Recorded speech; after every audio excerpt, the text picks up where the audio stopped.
कक्षा 11वीं के सभी विद्यार्थियों के लिए आज इस वीडियो में एनुअल एग्ज़ाम 2026 का आपका जो भूगोल का पेपर है, जो आज आपका 12 मार्च का जो पेपर होने वाला है, किस तरह के क्वेश्चन इसमें रहेंगे, फुल आंसर सहित मैं आपको बताऊंगी। तो आज का पेपर हम कंप्लीट करेंगे, तो पूरा वीडियो आप लास्ट तक देखें ताकि पूरे प्रश्नों को अच्छे से कंप्लीट आप कर सकें और एग्ज़ाम में अच्छे से अच्छे अंक आप प्राप्त करें। तो आपका जो पहला प्रश्न है किस तरह का इसमें रहेगा, चलिए शुरू करते हैं। तो ये आपका पहला प्रश्न है, सही विकल्प चुनिए। पहला है क्षोभ मंडल वायुमंडल का संस स्तर है, तो कौन सा स्तर है? ये सबसे नीचे का स्तर है। दूसरा है फूलों वाली बौछार का संबंध किसके उत्पादन से है? तो कहवा से है। अगला है महासागरों की सतह के जल का औसतन तापमान होता है, कितना होता है? 27 डिग्री सेल्सियस होता है। और पृथ्वी की उत्पत्ति संबंधी निहारिका परिकल्पना किस दार्शनिक ने प्रस्तुत की है? तो ये लाप्लास ने प्रस्तुत की है। और कयाल पाए जाते हैं, तो कयाल कहाँ पे पाए जाते हैं? कर्नाटक में पाए जाते हैं। और प्रकाश वर्ष किसकी इकाई है? तो प्रकाश वर्ष किसकी इकाई है? दूरी का। चलिए इंग्लिश मीडियम वाले बच्चों के लिए टिक करेंगे। तो पहले का सी है, दूसरे का भी सी रहेगा, तीसरे का भी आपका इसमें सी है, चौथे का आपका इसमें बी रहेगा और पांचवे का भी आपका बी रहेगा और छठे का आपका इसमें ये सी रहेगा। और लगातार हम आपको ऐप पर और यूट्यूब पर वार्षिक परीक्षा की तैयारी करवा रहे हैं। इसके लिए आपको स्पेशल पीडीएफ भी दे रहे हैं। 20 से 30 रुपये में आपको स्पेशल पीडीएफ मिलेगी, लेकिन ऐप पर आपको स्पेशल पीडीएफ दी जा रही है। यदि ऐप से आप अभी तक नहीं जुड़े हैं तो इस वीडियो के डिस्क्रिप्शन में लिंक दी गई है, चेक करें किस तरह से सब्सक्रिप्शन आपको मिलेगा। ऐप का पूरी जानकारी दी गई है, तो जल्दी से स्पेशल पीडीएफ आप प्राप्त करें। यहाँ से आपका जो दूसरा प्रश्न है, रिक्त स्थान की पूर्ति कीजिए। पहला है अपक्षय बृहत क्षरण अपर्दन एवं निष्पेक्षण डेडेस भू आकृतिक प्रक्रियाएँ हैं। तो ये कैसी प्रक्रियाएँ हैं? बाह्यजनिक प्रक्रियाएँ हैं। तो हम यहाँ पे लिखेंगे बाह्यजनिक प्रक्रियाएँ। अगला है मानवीय क्रियाओं से उत्पन्न डेडेस गैस विश्व के तापमान में वृद्धि है, तो किसके? Carbon dioxide. Carbon dioxide.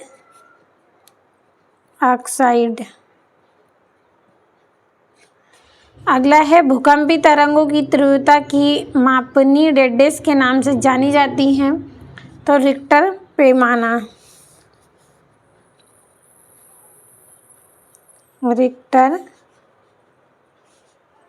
पैमाना के नाम से जानी जाती है। अगला है डेडेस पूर्व यमोत्तर को भारत का मानक यमोत्तर चुना है, तो किसको? 82 डिग्री 30 पूर्व यमोत्तर को भारत का मानक यमोत्तर माना है। अगला है ब्राज़ील में घाना के तट पर डेडेस के बड़े निक्षेप पाए जाते हैं, तो किसके पाए जाते हैं? सोना का निक्षेप पाया जाता है।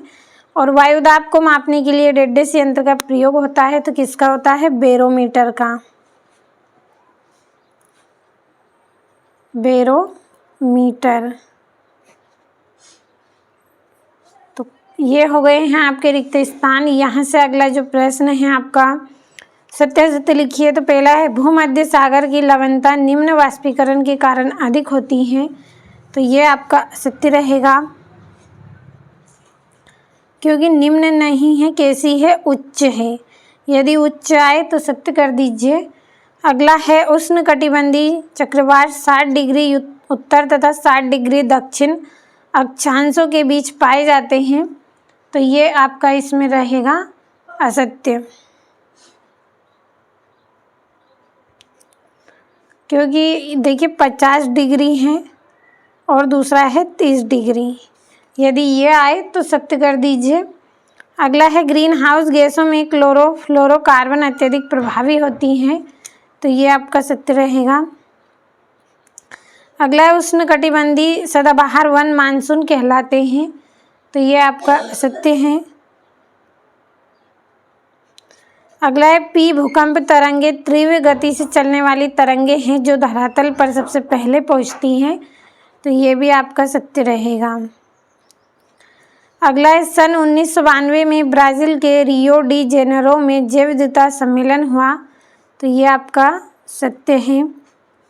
अब चलिए इंग्लिश मीडियम वाले बच्चों के लिए टिक करेंगे।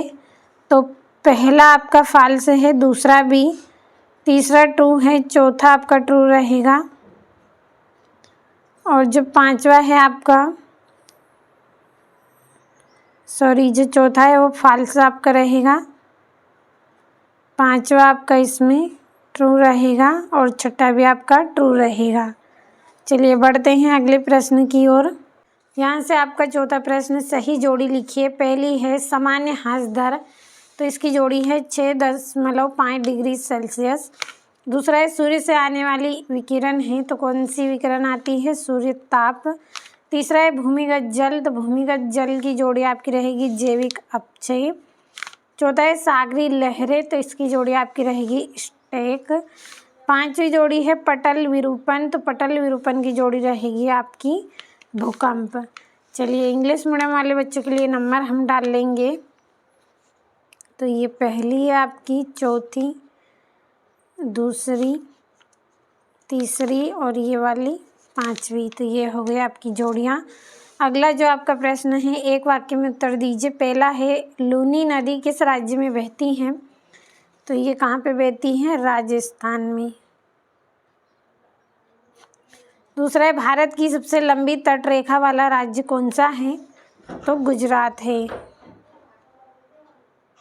गुजरात। अगला आपका इसमें रहेगा भारत का क्षेत्रफल कितना है?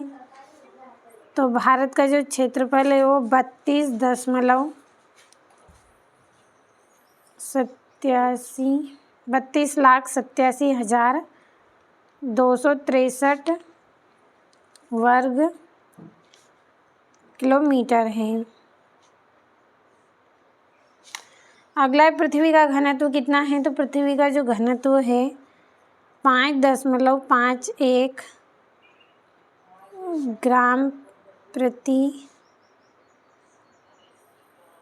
घन सेंटीमीटर है।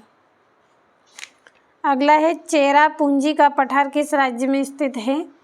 तो मेघालय में स्थित है, मेघालय। अगला है भारत का गोलार्ध स्थित है, तो कहाँ पे स्थित है? उत्तरी पूर्वी गोलार्ध में। तो ये हो गए हैं आपके एक वाक्य में उत्तर। यहाँ से इंग्लिश मीडियम वाले बच्चों के लिए भी भर दिया है, कंप्लीट अच्छे से करिए। अब चलिए हमारा जो छठा प्रश्न है उसको समझ लेते हैं। यहाँ से आपका छठा प्रश्न है भू आकृतिक प्रक्रियाएं किसे कहते हैं? 7वें में बांगर किसे कहते हैं? 8वें में प्रारंभिक वायुमंडल में कौन सी गैसें थीं? 90वें में भारत के उत्तरी हिमालयी नदियों के कोई 2 विशेषता लिखिए और अपक्षय का अर्थ लिखना है। और प्लेट विवर्तनिकी की अवधारणा किन विद्वानों ने दी थी, ये आपको बताना है। चलिए आपका जो अगला प्रश्न है, 12वां प्रवाल द्वीप किस प्रकार के महासागरों में पाए जाते हैं? 13वां भारत की जलवायु को प्रभावित करने वाले किन्हीं 3 कारकों का वर्णन करना है। जैव विविधता के 3 स्तरों को आपको बताना है। 15वें में भारत के किन्हीं 3 भूकंपीय क्षेत्र लिखिए और भारत का अक्षांशीय फैलाव किस प्रकार लाभप्रद है। और भौमजल के कोई 3 अपर्दित स्थल रूप का वर्णन आपको करना है। चलिए आपका जो 18वां प्रश्न है, नमामि गंगे परियोजना के कोई 4 स्तंभ आपको बताने हैं और तापमान को नियंत्रित करने वाले किन्हीं 4 कारक का वर्णन करना है। और ये आपका 20वां प्रश्न है। तो ये आपका यहाँ से छठा प्रश्न है, भू आकृतिक प्रक्रियाएं किसे कहते हैं? तो भू आकृतिक प्रक्रियाएं वे प्रक्रियाएं हैं जिनके द्वारा पृथ्वी की सतह पर विभिन्न आकृतियों का निर्माण, परिवर्तन, विनाश होता है। इनमें अपक्षय, अपरदन तथा निक्षेपण जैसी क्रियाएं सम्मिलित हैं। तो स्क्रीनशॉट के माध्यम से कंप्लीट आप करें। समय हमारे पास कम है तो ज़्यादा एक्सप्लेन मैं आपको नहीं करूँगी। अगला है अपक्षय किसे कहते हैं? अपक्षय वह प्रक्रिया है जिसमें चट्टानें अपने ही स्थान पर भौतिक, रासायनिक अथवा जैविक क्रिया के कारण टूटती फूटती हैं। क्या करती हैं? अपने ही स्थान पर जैविक क्रिया, रासायनिक क्रिया या फिर जो भौतिक रासायनिक प्रक्रियाएं इनके द्वारा टूट फूट जाती है। स्क्रीनशॉट लिया होगा। यहाँ से अगला आपका है बांगर किसे कहते हैं। तो बांगर उत्तरी भारत के मैदानों का वह ऊंचा भाग होता है जो बाढ़ से प्रभावित नहीं होता है। इसमें पुरानी मिट्टी पाई जाती है। तो चलिए बढ़ते हैं अगले प्रश्न की ओर। यहाँ से आपका अगला रहेगा प्रायद्वीपीय भारत के किन्हीं दो पठारों के नाम। पहला है दक्कन पठार, दूसरा है छोटा नागपुर पठार। तो स्क्रीनशॉट आपको लेती चलना है हर एक प्रश्न का। और ऐप से आपको स्पेशल PDF दी जा रही है 20 से 30 रुपये में। स्पेशल PDF आपको लेना है तो इस वीडियो के डिस्क्रिप्शन में आपको लिंक मिल जाएगी। चेक करें किस तरह से आपको स्पेशल PDF मिलेगी। सब्सक्रिप्शन आपको लेना होगा। सब्सक्रिप्शन में किस तरह से आपको मिलेगा इसकी पूरी जानकारी आपको उसमें दी जाएगी। तो जल्दी से ऐप के साथ जुड़े और स्पेशल PDF आप प्राप्त करें। ये आपका यहाँ से 9वां प्रश्न हो गया है। कंप्लीट अच्छे से करें। चलिए ये आपका यहाँ से 8वां है। इसमें भारत की दक्षिण प्रायद्वीप नदियों की 2 विशेषता। पहली है ये नदियाँ वर्षा पर निर्भर होती हैं और यह अधिकांशतः मौसमी नदियाँ होती हैं। क्या है कि वर्षा पर निर्भर रहेगी और मौसमी नदी हैं। 10वां आपका यहाँ से रहेगा अपक्षय का अर्थ। अपक्षय चट्टानों के अपने स्थान पर ही प्राकृतिक शक्तियों द्वारा टूटने फूटने की प्रक्रिया को अपक्षय कहते हैं। अपक्षय का मतलब क्या है? टूटना फूटना। चलिए ये आपका यहाँ से मृदा निर्माण के कारक जलवायु है, मूल चट्टानें जैविक तत्व हैं। इनके कारण क्या है? मृदा का निर्माण होता है। चलिए अगले प्रश्न की ओर बढ़ते हैं। 11वां है आपका यहाँ से प्लेट विवर्तन की अवधारणा किन विद्वान ने दी थी। तो यह जो अवधारणा है वो हेनरी हेंस तथा रॉबर्ट एस डिजर्ट ने दी थी। किसने? हेनरी हेंस ने और रॉबर्ट एस डिजर्ट ने दी थी। चलिए यहाँ से आपने स्क्रीनशॉट लिया होगा। अब आपका ये 12वां प्रश्न है। यहाँ से 12वें प्रश्न में आपको प्रवाल द्वीप किस प्रकार महासागरों में पाए जाते हैं। तो प्रवाल द्वीप उष्णकटिबंधीय महासागरों में पाए जाते हैं। कहाँ पे? उष्णकटिबंधीय महासागरों में पाए जाते हैं। यहाँ से आपका अगला जो प्रश्न है इस प्रश्न में आपको यहाँ से ताप प्रवणता किसे कहते हैं। तो ऊंचाई चढ़ने के साथ तापमान में होने वाली कमी को ताप प्रवणता कहते हैं। किसको? ऊंचाई से बढ़ेंगे तो तापमान में जैसे ही कमी होगी उसे ताप प्रवणता बोलते हैं। भारत की जलवायु को प्रभावित करने वाले किन्हीं 3 कारक का वर्णन। पहला है अक्षांशीय स्थिति, दूसरी है मानसून पवने, तीसरा है हिमालयी पर्वत। तो स्क्रीनशॉट लें। अच्छे से पूरे प्रश्नों को आप कंप्लीट करें और एग्ज़ाम में अच्छे से अच्छे अंक आप प्राप्त करें। यहाँ से आपका जो अगला प्रश्न है भारत के आर्थिक जीवन पर मानसून के कोई 3 प्रभाव। पहला है कृषि मानसून पर निर्भर करती है, दूसरा जल विद्युत उत्पादन में वृद्धि होती है, तीसरा उद्योग का जल उपलब्ध होता है। तो ये आपके यहाँ पे मानसून के कोई 3 प्रभाव हैं। चलिए अगला प्रश्न हम यहाँ से पढ़ेंगे 14 का आपका जैव विविधता के 3 स्तर लिखिए। तो आनुवांशिक विविधता, प्रजाति विविधता, पारिस्थितिक तंत्र विविधता। तो ये 3 विविधता पाई जाती हैं। अब चलिए यहाँ से ये इसका अथवा है। जैव विविधता के 3 महत्व। तो पारिस्थितिक संतुलन बनाए रखती है, मानव भोजन और औषधि प्रदान करती है और पर्यावरण संरक्षण में सहायक है। तो क्या क्या हो गई? पारिस्थितिक संतुलन बनाए रखेंगी जैव विविधता, मानव को भोजन एवं औषधि प्रदान करेगी और पर्यावरण सुरक्षा में मदद करेगी। यहाँ से आपका 16वां प्रश्न भारत की भूकंपीय क्षेत्र निम्नलिखित है। हिमालयी क्षेत्र, उत्तरी पूर्वी भारत, कच्छरन का क्षेत्र। तो ये इस तरह से आपका यहाँ पे 15वां प्रश्न कंप्लीट हो गया। ये यहाँ से आपका अगला है सूखे की 3 प्रकार का वर्णन करिए। सूखे के किसी 3 प्रकार का वर्णन है। मौसमी सूखा, कृषि सूखा, जल वैज्ञानिक सूखा। क्या क्या है? मौसमी सूखा, कृषि सूखा, जल वैज्ञानिक सूखा। यहाँ से 16वां आपका रहेगा भारत का अक्षांशीय फैलाव किस प्रकार लाभदायक है। भारत में विविध जलवायु पाई जाती हैं। दूसरा है विभिन्न प्रकार की फसलें उगाई जाती हैं। तीसरा है प्राकृतिक विविधता देखने को मिलती हैं। तो ये आपका यहाँ से 16वां प्रश्न हो गया। ये इसका अथवा है। तो देखिए समय बहुत कम है, केवल इसीलिए मैं आपको यहाँ पे ज़्यादा समझा नहीं रही हूँ। कुछ प्रश्नों को मैं बता रही हूँ ताकि आपको याद हो जाए। तो भूमिगत जल निर्मित अपरदनात्मक स्थल रूप निम्नलिखित है, गुफाएं हैं, डोलाइन है, लेपिज हैं। तो ये इस तरह से आपके यहाँ पे अथवा कंप्लीट हो गया है। ये आप यहाँ से स्क्रीनशॉट लें और कंप्लीट अच्छे से करें।